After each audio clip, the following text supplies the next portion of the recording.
Estás escuchando el programa Un idóneo lugar para charlar, Unite. Hola, ¿qué tal? ¿Cómo están, gente? Espero que estén muy bien y sean bienvenidos a este su espacio, a este su podcast, Un idóneo lugar para charlar. Y bueno, hoy tenemos 3 temas que de verdad sé que les va a gustar porque son muy interesantes y también son muy importantes. ¿Cuáles son esos temas? Pues bien, son los derechos, las contribuciones especiales y las aportaciones de seguridad social. Así que sin más, vamos a dar comienzo. Yo soy Rafael Medina y esto es Un idóneo lugar para charlar. Primero hablemos acerca de los derechos. ¿Qué son los derechos?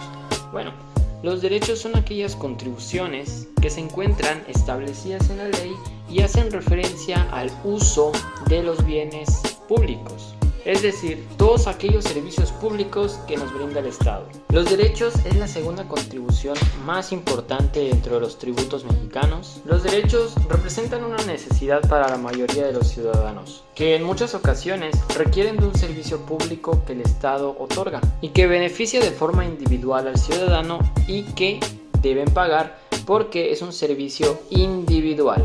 A ver.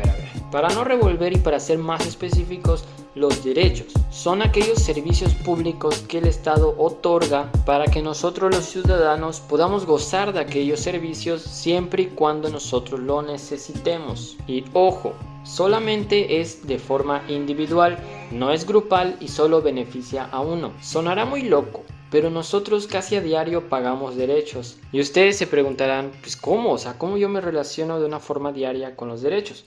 Pues bien, nosotros pagamos derechos cuando necesitamos entrar a un parque público, cuando necesitamos tramitar una licencia para conducir o incluso hasta un pasaporte. Los derechos son cuotas que la ley preestablece a modo de una contraprestación. Y seguro te estarás preguntando, ¿qué es una contraprestación? Pues bien, una contraprestación es cuando influyen dos personas en un intercambio de algo. En este caso, nosotros le pagamos al Estado por ese servicio y el Estado es quien debe otorgártelo. Dentro de los derechos, las contraprestaciones son bilaterales y siempre tienen que ir de acuerdo a la ley.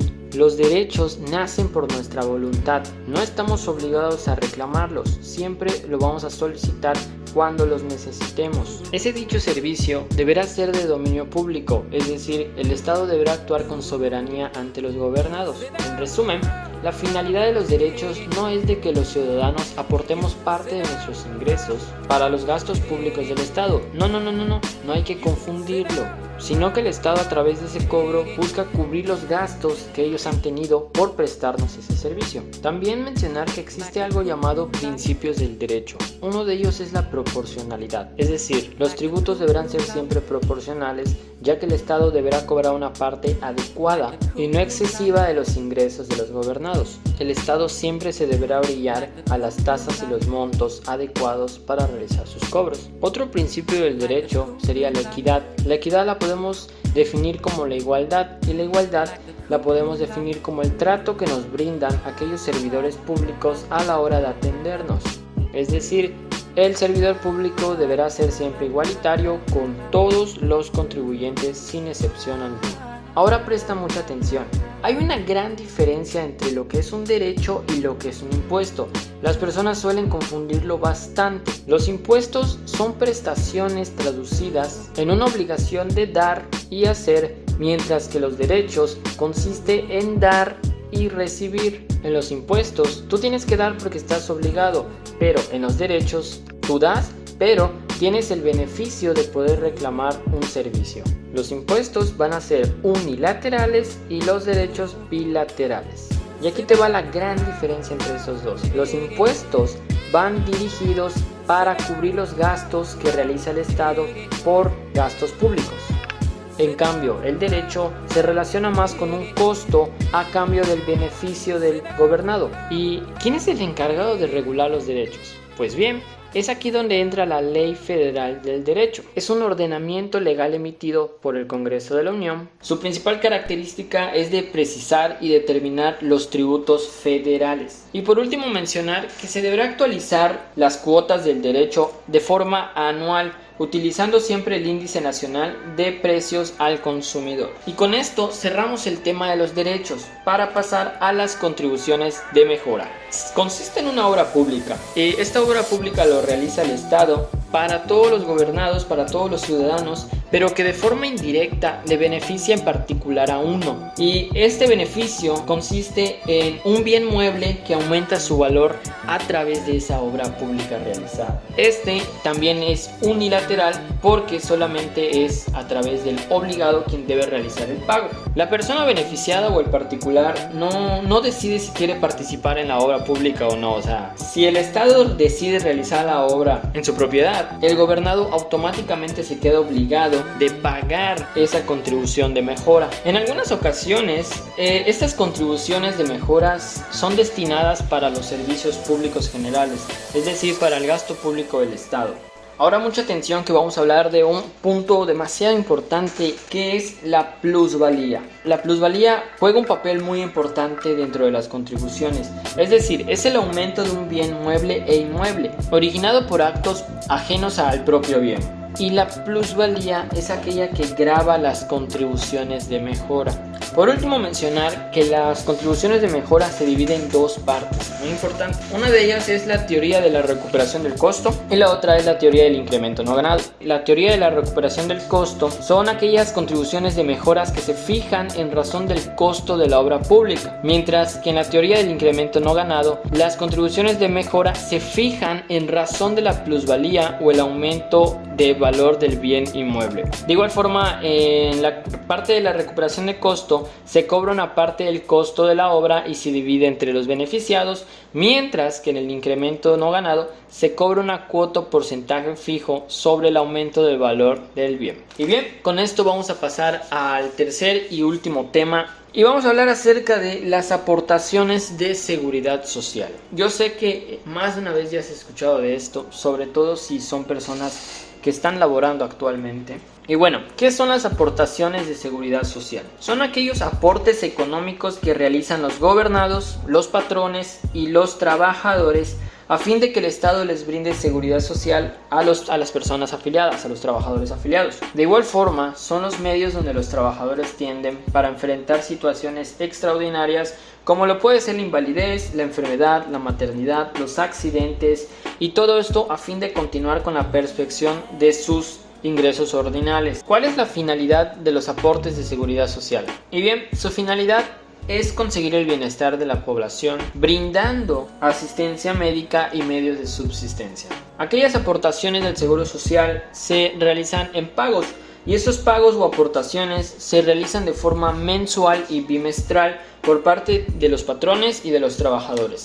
Las principales instituciones que representan al Estado para brindar la seguridad social son las siguientes: el IMSS, el Instituto Mexicano de Seguridad Social; el Infonavit, el Instituto del Fondo Nacional de Vivienda para los Trabajadores; el ISSSTE, el Instituto de Seguridad y Servicios Sociales para los Trabajadores del Estado; la Secretaría de Salud, Secretaría de Marina y la Secretaría de la Defensa Nacional.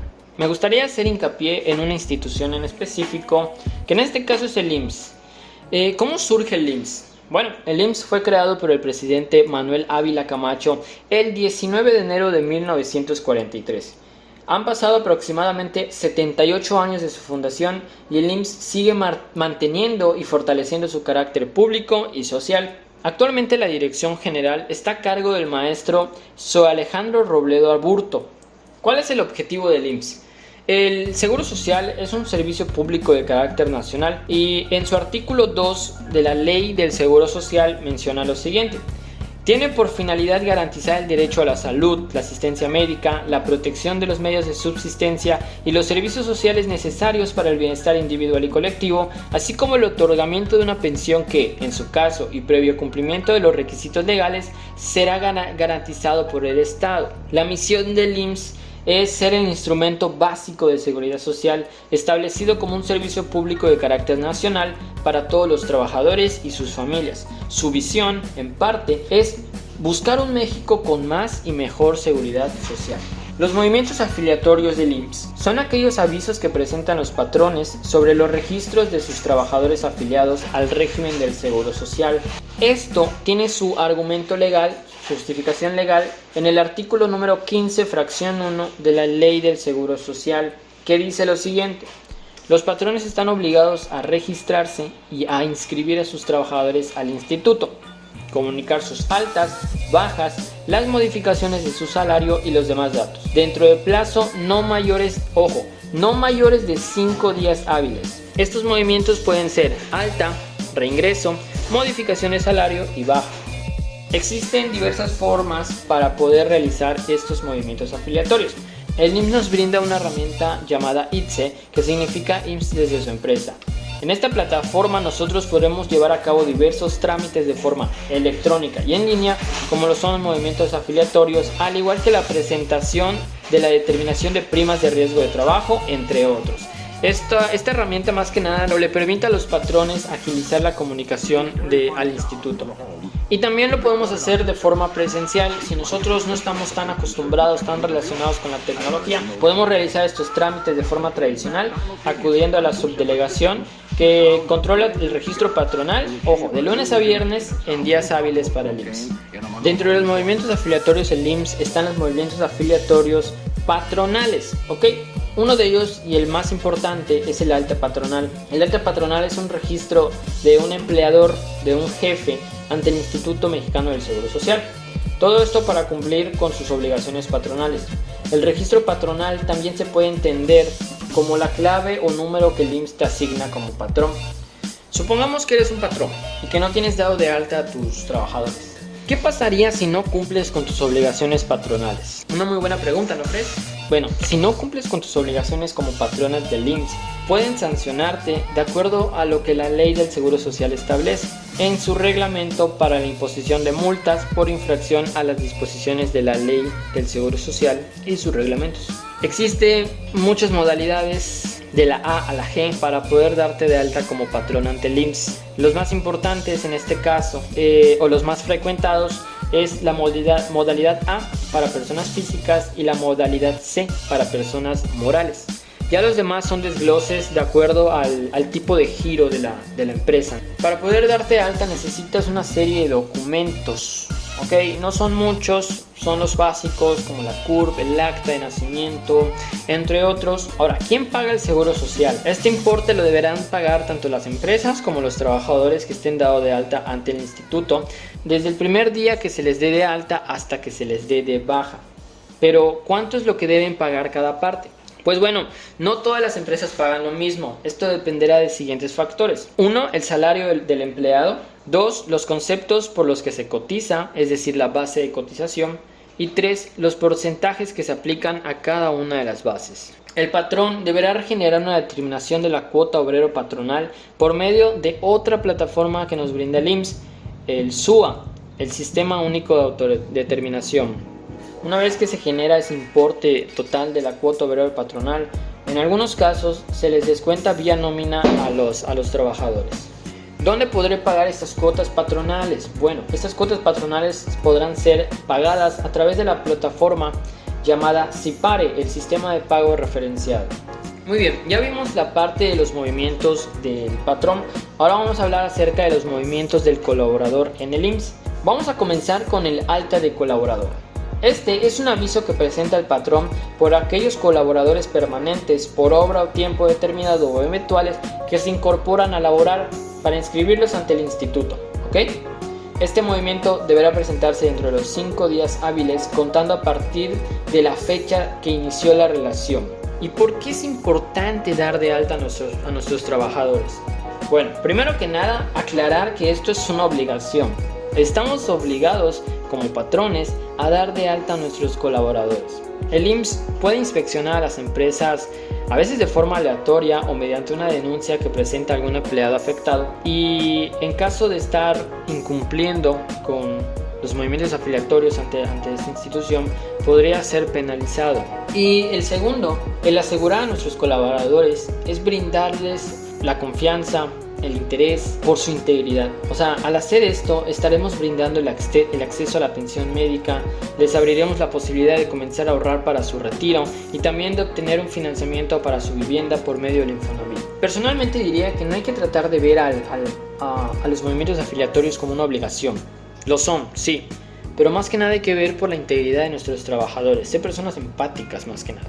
Cuando nosotros aseguramos a nuestros trabajadores, les estamos ofreciendo una serie de derechos. Como lo mencioné hace un momento, parte de esos derechos sería el seguro de enfermedades, el seguro de riesgos de trabajo, seguro de maternidad, seguro de retiro de vejez y las guarderías y prestaciones sociales. De igual forma existe algo llamado como baja del colaborador, que este es el aviso que presenta el patrón ante el instituto y se genera porque ya no existe una relación laboral con el colaborador. Por ende, pues termina su obligación de tenerlo inscrito ante el régimen del Seguro Social. No voy a profundizar en esto porque quiero mencionar también acerca del reingreso del colaborador. ¿Qué significa? Bueno, también es un aviso que el patrón debe presentar ante el instituto por todos esos colaboradores que se reincorporan a la relación laboral y nuevamente adquieren el derecho de estar sujetos al régimen de Seguro Social. De igual forma, existe el movimiento salarial. Este movimiento se genera durante el transcurso de la relación laboral de algún trabajador y ocurre cuando se le incrementa su salario o percibe ingresos de naturaleza variable, como pueden ser, por ejemplo, los bonos de productividad, las comisiones, las horas extra, entre otras. Me gustaría hacer hincapié acerca de aquellos beneficios que obtiene el colaborador al ser dado de alta en el IMSS. Uno de ellos es el Afore. Esta es una institución financiera privada que se encarga de administrar los fondos para el registro de los colaboradores afiliados al IMSS y al ISSSTE. Este trámite se realiza por medio de las cuentas personales que se le asigna a cada trabajador. El Infonavit es aquella que le da el derecho a la vivienda a los trabajadores, que está establecido en la Constitución. Su finalidad es reunir en un fondo nacional las aportaciones patronales, regularmente el 5% del salario de cada uno de los colaboradores que están contratados, y su objetivo es darles la oportunidad de obtener un crédito de vivienda o del derecho de sus ahorros que les sean devueltos. Y por último, hablar de la incapacidad. ¿Qué es la incapacidad? Se trata de una disminución o pérdida de la capacidad de un colaborador para poder desempeñar su trabajo. Esto puede ser de forma temporal o permanente. Para el IMSS, la incapacidad laboral es la certificación que ellos le otorgan a un colaborador para poder justificar su ausencia al trabajo y que pueda recibir prestaciones en especie o en efectivo, en caso de que se encuentre imposibilitado de trabajar. Esta situación puede tener su origen en dos variables. Una de ellas es la enfermedad común o laboral y otra en un accidente laboral o no laboral. Esto es muy importante, así que presten mucha atención. Cuando la incapacidad surge por un riesgo de trabajo, el colaborador cuenta con los siguientes derechos: la asistencia médica y quirúrgica, la rehabilitación, los medicamentos y el material de curación, apartado de prótesis y ortopedia necesarios, y la indemnización. Existen diversos tipos de incapacidad, como lo son la laboral temporal, laboral permanente, la incapacidad permanente parcial y total, incapacidad permanente absoluta y la gran invalidez. ¿Quién es el que paga las incapacidades? Bueno, debido a que la incapacidad de trabajo es un tipo de suspensión en la relación laboral, el jefe o el empleador no está obligado a cubrir el salario del empleado durante ese periodo, como lo marca los artículos 42 de la Ley Federal del Trabajo y el 53 de la Ley del Seguro Social. La Ley del Seguro Social distingue dos situaciones: si la incapacidad fue el resultado de un riesgo de trabajo o si no lo fue. En caso de haber sido por riesgo de trabajo, el pago a su vez depende si es una incapacidad temporal, permanente, total o parcial. Mientras el patrón haya asegurado a los trabajadores su servicio contra riesgos laborales y el riesgo de trabajo no ocurrió por una negligencia del patrón, este patrón está relevado por el cumplimiento de las obligaciones que establece la Ley Federal del Trabajo. Entonces es el Seguro Social quien deberá cubrir las prestaciones de efectivo o en especie al trabajador afectado. Y bueno, me gustaría seguir hablándoles más y más de estos temas que de verdad son muy importantes. Hay muchísimas cosas más por profundizar, pero lamentablemente el tiempo nos está consumiendo, no podemos abordar más allá, pero yo les invito a investigar un poquito más acerca de estos temas. ¿Qué nos deja este podcast, este capítulo más? Como conclusión podemos hablar de que los derechos y también los otros temas mencionados son de una importancia muy grande y saber diferenciar que los derechos consisten en una contraprestación. El derecho surge cuando el gobernado solicita un bien a un servicio público al Estado. El gobernado es quien paga y el Estado es quien brinda o da ese servicio público. Es bilateral. Saber diferenciarlos de los impuestos. Los impuestos no son lo mismo. El impuesto es una obligación que nosotros tenemos como contribuyentes, que va de acuerdo a nuestros ingresos, a nuestra capacidad económica, a nuestro patrimonio. Es una obligación que debemos cumplir sí o sí. Y la gran diferencia que existe entre estos dos es de que los impuestos, acuérdense que va más allá, o sea, va para el gasto público. Es un pago que nosotros realizamos para que el Estado pueda cubrir sus gastos en materia de gastos públicos, y nosotros no recibimos ni un bien. Probablemente recibamos obras públicas, pero no lo estamos recibiendo directamente. Igual hablamos acerca de las contribuciones de mejora, y recordemos que las contribuciones de mejora consiste en un pago de una persona física o moral que ha recibido un beneficio indirectamente por el Estado a través de una obra pública, y por ende dicha persona adquiere esa obligación de pagarla al Estado porque se ve beneficiado directamente. También hablamos de la plusvalía. Acuérdense que es el aumento del valor por algo ajeno a un bien. La plusvalía es la que grava las contribuciones de mejoras, que es un factor muy importante a través de estas mismas. Y por último hablamos acerca de las aportaciones de seguridad social. Acuérdense que son aquellos aportes económicos que realizan los gobernados, los patrones, los trabajadores ante el Estado, para que el Estado les brinde seguridad social a sus trabajadores afiliados. Aquí influyen principales instituciones que representan al Estado para brindar seguridad social, como acuérdense el IMSS, el Infonavit, el ISSSTE, la Secretaría de Salud, la Secretaría de Marina, la Secretaría de Defensa Nacional, entre unos más. Y también abordamos un poquito más acerca del IMSS, más que nada porque es el más común que los patrones recurren para dar de alta a sus trabajadores, y pues conocer un poquito más acerca de las aportaciones de seguridad social, sobre todo de esta parte del IMSS, pues va a ser muy fructífero para nosotros.